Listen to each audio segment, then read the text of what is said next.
ସମସ୍ତେ କହୁଛନ୍ତି କଟକ ଭୁବନେଶ୍ୱରରେ ଅଧିକ ତାପମାତ୍ରା, କିନ୍ତୁ କେବେ ତାଳଚେର କୋଇଲା ଖଣି ଏରିଆର ତାପମାତ୍ରା କେବେ କେହି ମାପି ନାହାନ୍ତି।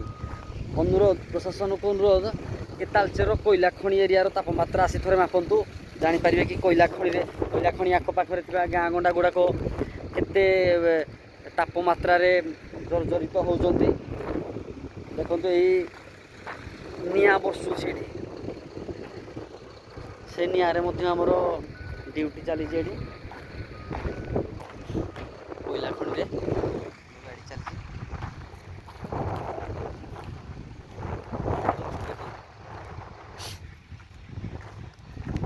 ଡଷ୍ଟରେ ମଧ୍ୟ ଆମର ଡ୍ୟୁଟି ଚାଲିଛି। ଦେଖନ୍ତୁ ପ୍ରଚଣ୍ଡ ଖରା, ଖାଲି ନିଆଁ ବର୍ଷୁଛି।